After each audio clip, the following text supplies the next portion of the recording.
ভারতের সেনাপ্রধান কর্তৃক বাংলাদেশকে হামলার হুমকির সর্বশেষ যা জানা গেল। সম্প্রতি বাংলাদেশকে যে কোনো সময় হামলার হুমকি দিলেন ভারতের সেনাপ্রধান শীর্ষক শিরোনামে একটি তথ্য সামাজিক যোগাযোগ মাধ্যম ফেসবুকে প্রচার করা হচ্ছে। রিউমার স্ক্যানার টিমের অনুসন্ধানে জানা যায়, ভারতের সেনাপ্রধান জেনারেল উপেন্দ্র দ্বিবেদী বাংলাদেশকে হামলার হুমকি দিয়ে কোনো মন্তব্য করেননি, বরং গত 13 জানুয়ারি বাংলাদেশের নির্বাচিত সরকার এলে সার্বিক সম্পর্ক স্বাভাবিক হবে বলে তিনি মন্তব্য করেছেন।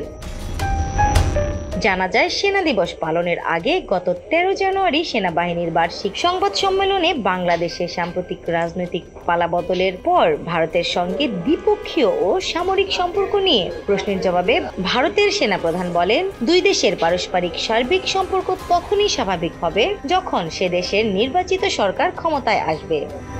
তিনি বলেন, বাংলাদেশ ভারতের এক গুরুত্বপূর্ণ স্ট্র্যাটেজিক পার্টনার। যে কোনো ধরনের শত্রুতা দুই দেশের জন্য ক্ষতিকর, তাতে কারো স্বার্থ চরিতার্থ হবে না। ভারতের সেনাপ্রধান আরো বলেন, আমরা প্রতিবেশী, আমাদের দুই দেশকেই একসঙ্গে বাস করতে হবে, পরস্পরকে জানতে ও বুঝতে হবে। কোনো ধরনের শত্রুতা কারো পক্ষে ভালো নয়। তিনি বলেন, দুই দেশের সামরিক সম্পর্ক একেবারে ঠিক রয়েছে, কিন্তু দুই দেশের সার্বিক সম্পর্কের কথা যদি বলেন তাহলে বলবো, নির্বাচিত সরকার এলেই তা স্বাভাবিক হবে।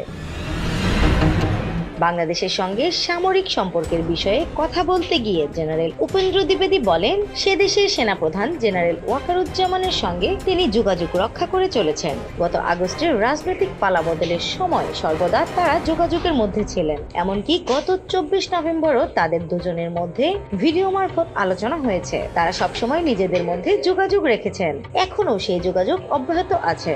এছাড়া বর্তমান পরিস্থিতির কারণে দুই দেশের যৌথ সামরিক মহড়ার বিষয়টি শুধু পিছিয়ে দেওয়া হয়েছে বলে উল্লেখ করেন ভারতের সেনাপ্রধান।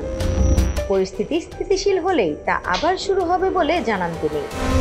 স্নিগ্ধা আখি, দৈনিক নতুন সময়, ঢাকা।